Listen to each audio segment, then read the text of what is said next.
नमस्कार, IND special में आपका स्वागत है। मैं हूं आपके साथ नाज़नीन नकवी। बात करेंगे मध्य प्रदेश की, जहां कांग्रेस आने वाले चुनावों के मद्देनजर एक्टिव नजर आ रही है और खास तौर पर युवाओं को साधने की तैयारी कांग्रेस ने शुरू कर दी है। बता दें आपको कि नई कवायद के जरिए कांग्रेस युवाओं को साधने की जुगत में लग गई है। यूथ के जरिए बूथ में जीत का प्लान कांग्रेस ने तैयार करना शुरू कर दिया है।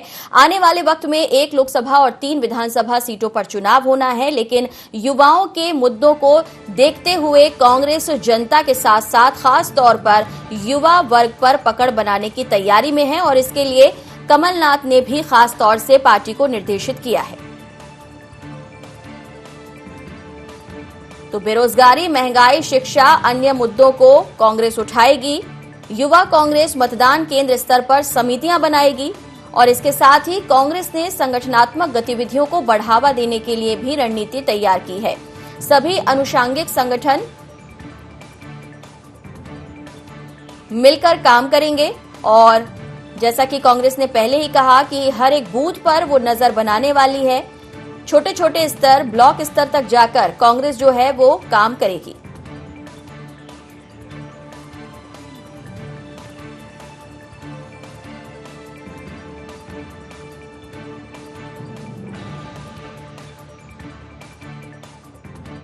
मध्य प्रदेश में 3 विधानसभा चुनाव पे उपचुनाव होने हैं, 1 लोकसभा सीट पे उपचुनाव होना है, जिसको लेके मध्य प्रदेश युवा कांग्रेस की तैयारियां पूरी हो चुकी हैं।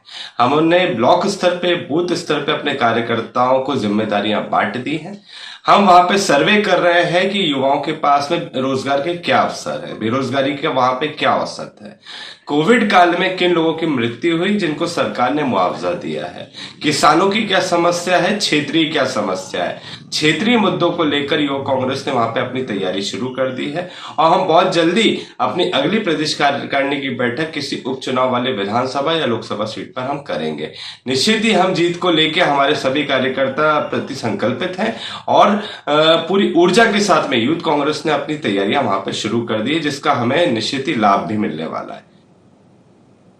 तो युवा कांग्रेस ने अपनी तैयारियां शुरू कर दी हैं। आने वाले चुनाव के मद्देनजर ये सारी तैयारियां की जा रही हैं। वहीं दूसरी ओर बीजेपी की बात करें तो केंद्र और राज्य सरकार की योजनाओं को जनता तक पहुंचाकर आने वाले वक्त में जनता के मन में जगह बनाने की कोशिश बीजेपी भी कर रही है। इसके लिए जन आशीर्वाद हो या फिर अन्य कोई विकल्प बीजेपी नहीं छोड़ना चाहती। लेकिन इन तैयारियों का जनता पर कितना असर होगा और जनता इन्हें कैसे देखती है, इसके लिए हम बात करेंगे। मेहमानों से परिचय करा देती हूं। गौरव चतुर्वेदी हमारे साथ जुड़ रहे हैं, वरिष्ठ पत्रकार हैं आप। हमारे साथ अवनीश बुंदेला जी जुड़ रहे हैं, मध्य प्रदेश कांग्रेस से प्रवक्ता हैं। उमेश शर्मा जी जुड़ेंगे, बीजेपी का पक्ष रखेंगे। बहुत स्वागत है सभी का। और पहला सवाल अवनीश जी आपसे कि तैयारियां आप कर रहे हैं, क्या लगता है बेरोजगारी, महंगाई जैसे मुद्दों को अगर आप उठाते हैं तो सीधे युवा आपसे जुड़ेंगे?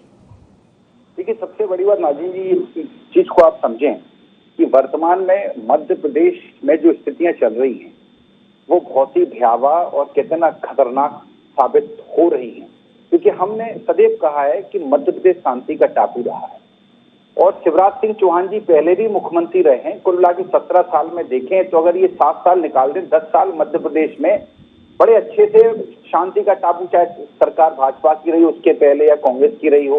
लेकिन अभी कुछ दिनों में आप देखें मध्य प्रदेश में एक अलग तरह के, मध्य प्रदेश को अलग तरह के फ्लेवर में रंगने की तैयारी हो रही है। आप देखें निरंतर देखिए जो हिंसक घटनाएं हो रही हैं और एक मतलब मैं किसी एक धर्म विशेष की बात नहीं करूंगा, वर्ग विशेष की बात नहीं करूंगा, लेकिन आप किस तरह से लोगों को मार रहे हैं, पीट रहे हैं कि साहब कोई चूड़ी बेचने वाला है, कोई सब्जी बेचने वाला है, क्योंकि मूल मुद्दों से ध्यान भटकाना चाहते हैं।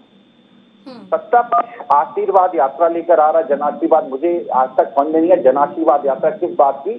जैसे ही आशीर्वाद यात्रा लेकर आया मध्य प्रदेश के, ये जैसे हमने देखा ना, जैसे नीमच कांड निकल कर आया, उसके बाद आप कल देखें मतलब कल भी 2-3 घटनाएं रीवा की हैं, उज्जैन की कहीं की हैं। तो ये इस तरह की घटनाओं की पुनरावृत्ति हो रही है। बेसिक नाज़रीन जी बात समझे कि चुनाव नजदीक है, 4 उपचुनाव तो है यहाँ पर, इसके अलावा उत्तर प्रदेश चुनाव भी नजदीक है। तो अब की बार मतलब भारतीय जनता पार्टी ने अपने चुनावी एजेंडे को कहते ना वो जो बनाने के लिए, एक प्रोपेगेंडा रचने के लिए, मुझे ऐसा लगता है उसकी नर्सरी के रूप में मध्य प्रदेश का उपयोग करने जा रहे हैं, क्योंकि मध्य प्रदेश अब तक इन सारी चीजों से अछूता था। चलिए, आपका जो आरोप है और आपने जो मुद्दा उठाया, बहरहाल मैंने आपसे पूछा था कि आप क्या करेंगे, लेकिन आपने सरकार की खामियों को सामने लाया है।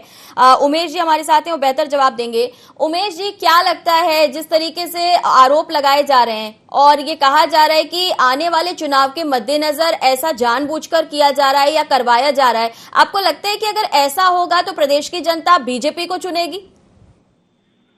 नाजनीन जी, एक तो मैं अवनीश जी की बात का ये जवाब देना चाहता हूँ कि मध्य प्रदेश शांति का टापू नहीं है, मध्य प्रदेश शांति का महासागर है ना।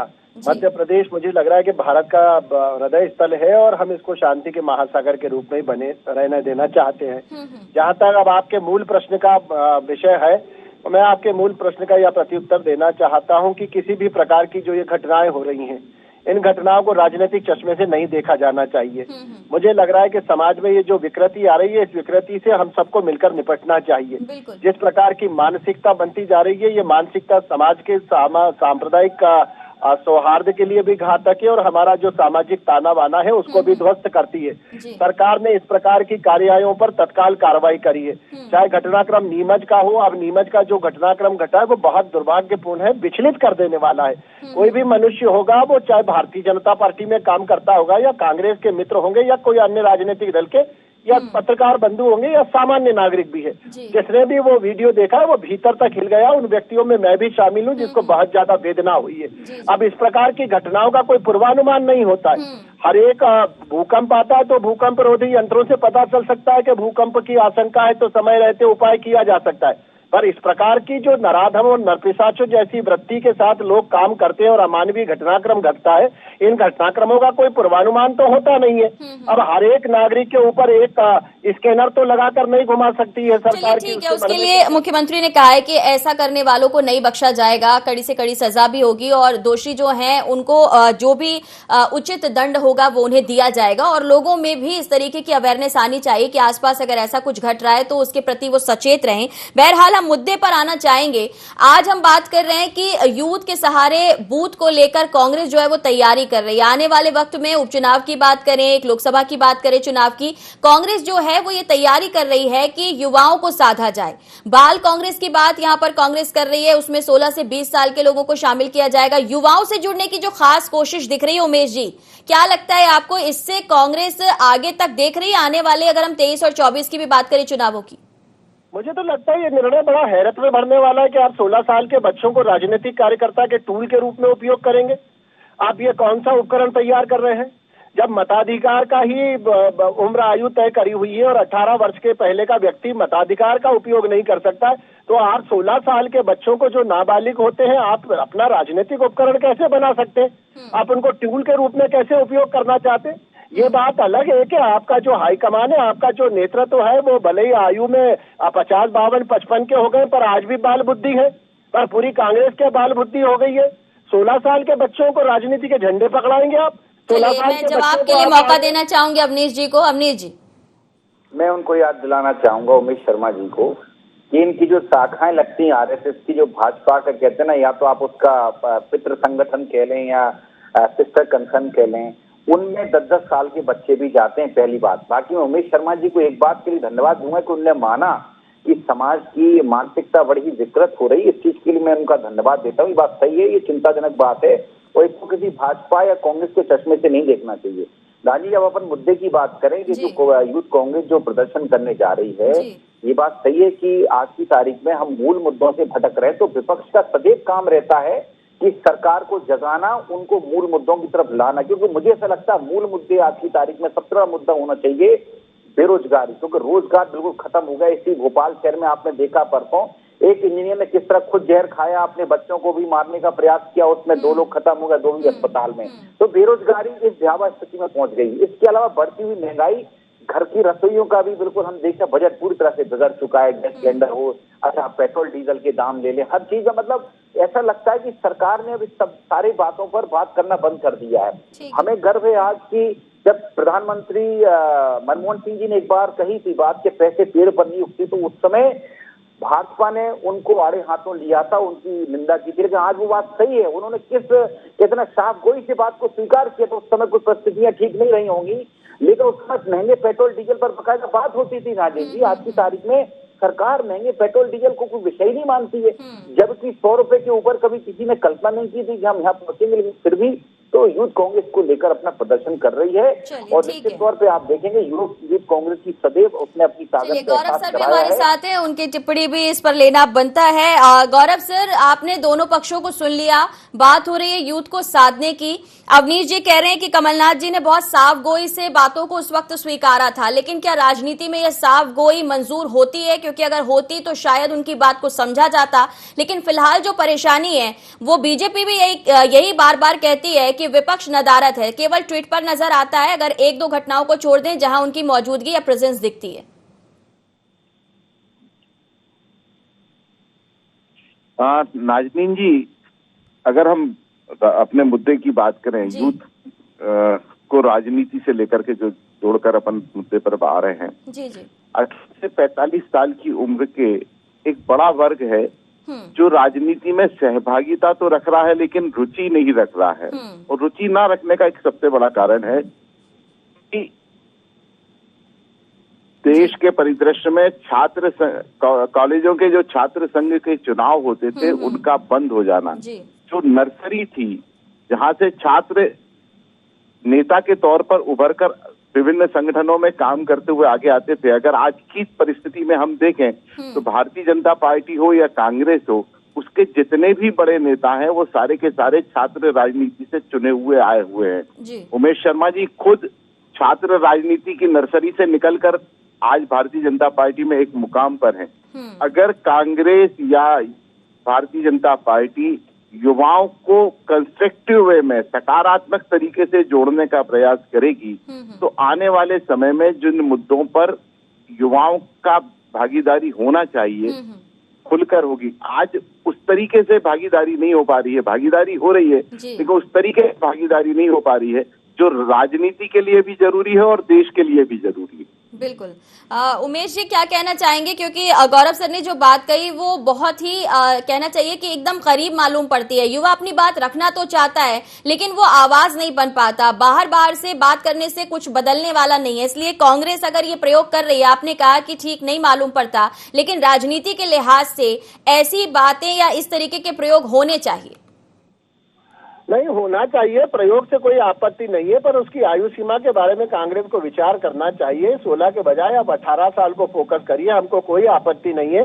और कांग्रेस के पास तो यूं भी जो अपना राजनीतिक अखाड़ा है वो बहुत अलग ढंग से प्रशिक्षित किया जाता है। अगर कभी राजनीतिक दलों का कोई ओलंपिक हो तो मुझे लगता है कि मुक्केबाजी, उठा पटक और रेसलिंग के सारे इनामात जो है वो युवक कांग्रेस के खाते में जाने चाहिए, क्योंकि वो तो बहुत ज्यादा निष्णात होते हैं इस सारी विधा में। फिर हमको वो अपना उनका आंतरिक विषय है, वो किस प्रकार से युवाओं को जोड़ना चाहते हैं। इसमें भारतीय जनता पार्टी को मुझे लगता है कि कोई बहुत ज्यादा चलिए ठीक है, भारतीय जनता पार्टी को कांग्रेस के आंतरिक विषय में इंटरेस्ट नहीं है। हम सामाजिक विषय पे बात कर लेते हैं। महंगाई को लेकर, बेरोजगारी को लेकर भी कांग्रेस मुखर है, जैसा कि अवनीश जी ने भी कहा कि ये मुद्दे ऐसे हैं जिस पर सरकार जवाब नहीं देना चाहती। नहीं, महंगाई को लेकर तो कांग्रेस की चिंता कमलनाथ जी की सरकार के समय भी थी। उन्होंने कहा था कि हम बैंड बाजे बनाने की ट्रेनिंग देंगे, उन्होंने कहा था कि हम ढोर चलाने का काम शुरू कराएंगे। तो इनका क्या है कि हाथी के दांत खाने के और है और दिखाने के और है।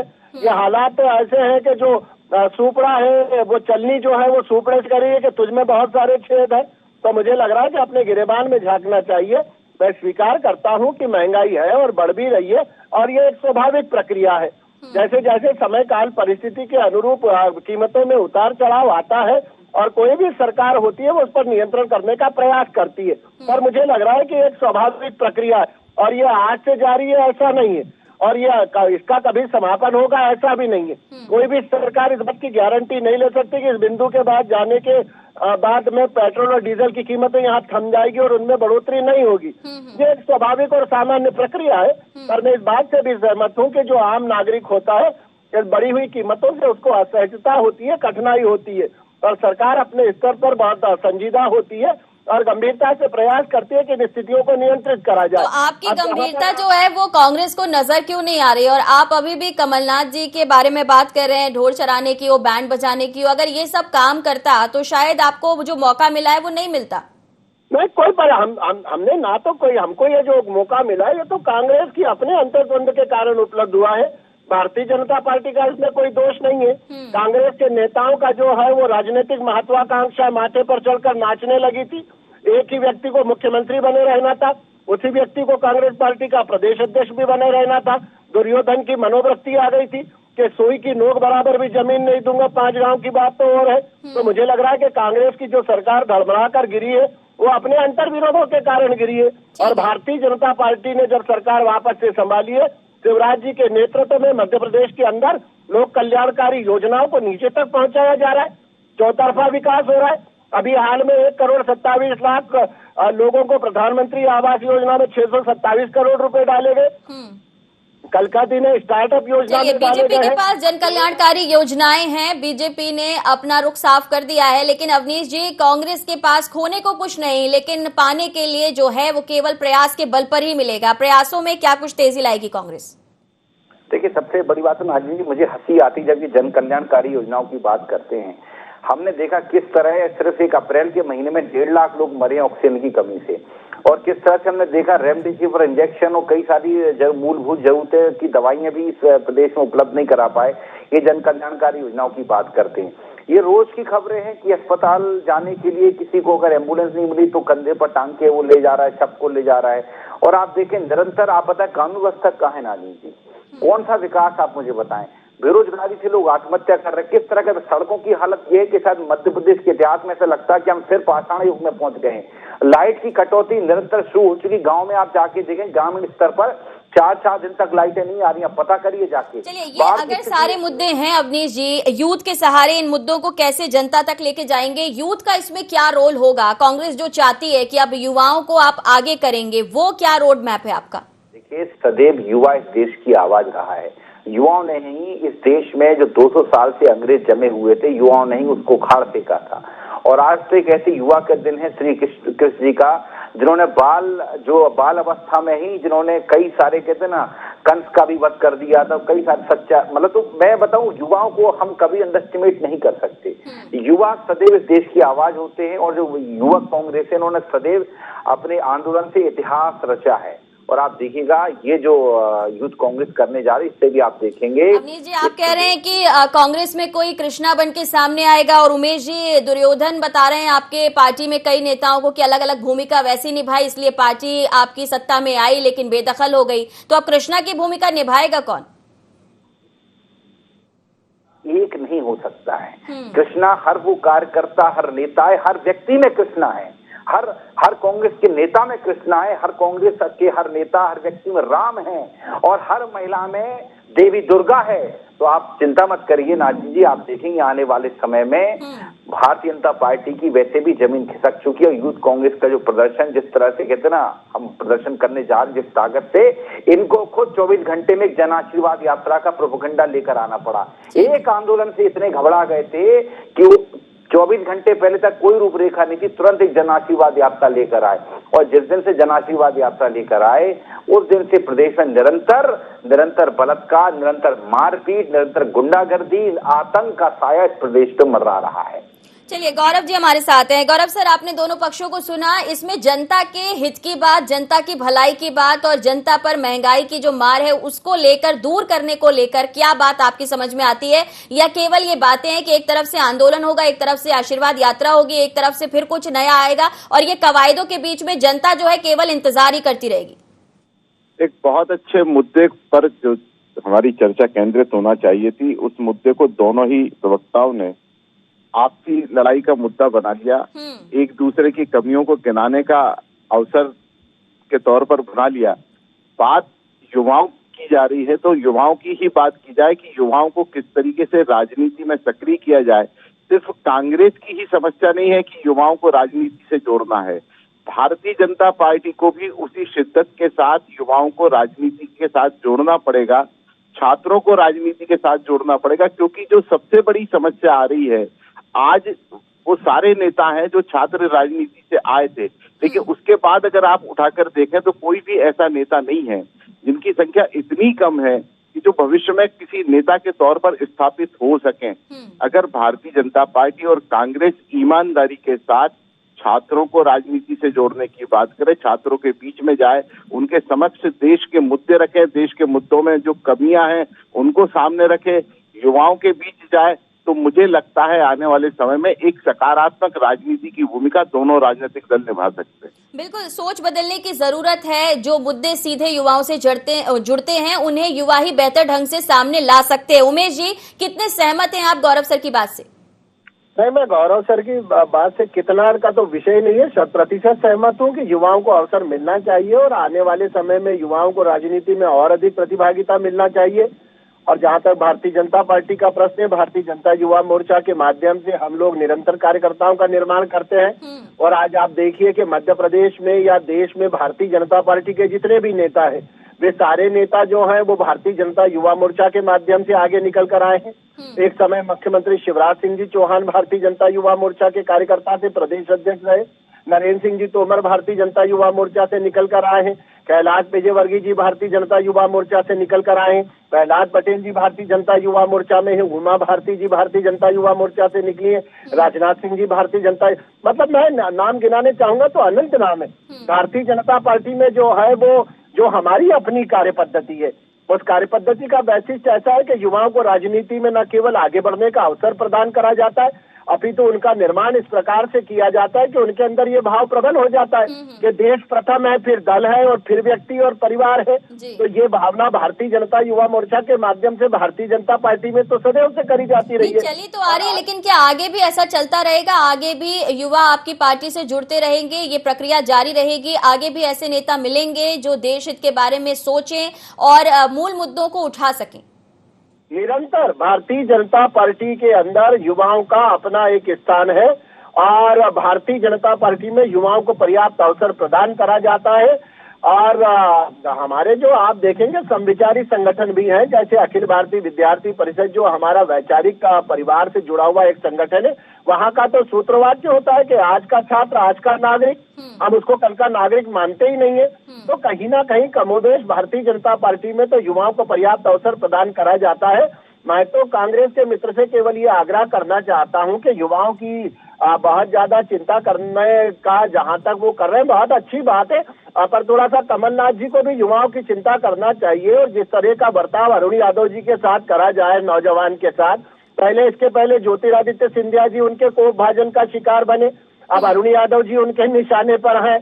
तो मुझे लग रहा है कि अगर एक छोटी प्रतिक्रिया ले लेती हूँ। अवनीश जी क्या कहना चाहेंगे? एक बार फिर से अरुण जी और अजय जी का जिक्र आया सामने। जी देखिए, मैं आपको बताऊं, भाजपा सदैव ही दूसरों पर सवालात खड़े करती है, लेकिन कभी ये नहीं देखती कि उनके ही जिस तरह से उनके पार्टी में कई सारी भाजपाएं बन गई, महाराज भाजपा, एक नाराज भाजपा, कभी उसके ऊपर बात नहीं करती। कभी नरोत्तम मिश्रा जी के बयानों का जिक्र नहीं करती जिसमें वो जयचंदनों की, अजय बिश्नोई के ट्वीट के बारे में बात करती है। बाकी अभी उमेश शर्मा जी युवाओं की बात कर रहे थे। रानी, मैं आपको बता दूं, भाजपा में युवा जो होता है वो युवा धीरे से बुढ़ा भी हो जाता है, बौढ़ हो जाता है, बुजुर्ग हो जाता है, लेकिन उसको कोई ज्यादा मौका नहीं मिलता। आप हमारे यहाँ देख लें, जीतू पटवारी जी देख लें, आप बीरव्रत सिंह देख लें, एक नेता, कई नेता क्या चले गए, चाहे तुलसी सिलावट हो, गोविंद राजपूत जी हो, ये भी सारे यूथ कांग्रेस की नर्सरी से निकले हैं। वो आज वो नेतृत्व कर रहे हैं प्रदेश का। लेकिन आप मुझे बताएं, जो नरोत्तम मिश्रा की बात कर रहे हैं, आपको लगता है कि कांग्रेस भी वही काम कर रही है, बीजेपी भी वही काम कर रही है? गौरव सर, एक 20 सेकंड की प्रतिक्रिया आपसे भी चाहूंगी। वर्तमान परिदृश्य में अगर दोनों ही दल यही कर रहे हैं कि युवाओं को आगे बढ़ाकर राजनीति में सक्रिय कर रहे हैं ताकि वो आवाज बन सके जनता की, देश की, तो फिर क्यों बार बार जरूरत पड़ती है कि युवा ही परेशान नजर आता है, युवा ही अपने हक की लड़ाई लड़ रहा है? सवाल युवाओं की राष्ट्रीय मुद्दों में रुचि का है, राजनीति में रुचि का नहीं। राष्ट्रीय मुद्दों पर जब रुचि उनकी जागृत होगी तो वो राजनीति में रुचि ले पाएंगे और अपना बेहतर प्रदर्शन कर पाएंगे। और सरकारें भी उन्हीं के आंदोलनों और प्रदर्शनों को देख करके ऐसी योजना बना पाएगी कि उन्हें भविष्य में संकट का सामना न करना पड़े। चलिए, बहुत शुक्रिया सभी का हमारे साथ जुड़ने के लिए। तो फिलहाल कांग्रेस हो या बीजेपी, दोनों ही यूथ के सहारे बूथ कैप्चर करने की तैयारी कर रहे हैं, यानी कि आने वाले चुनावों में अपनी पकड़ को मजबूत करने की तैयारी अभी से शुरू हो गई है। लेकिन देखना होगा क्या वाकई जो कहा जा रहा है वो आने वाले वक्त में नजर भी आएगा। क्या युवा आने वाले वक्त में राजनीति के साथ साथ राष्ट्रीय मुद्दों में रुचि भी दिखाएंगे? और अगर ऐसा होता है तो एक स्वस्थ राजनीति जो है आने वाले समय में जरूर नजर आएगी। फिलहाल दीजिए इजाजत, नमस्कार।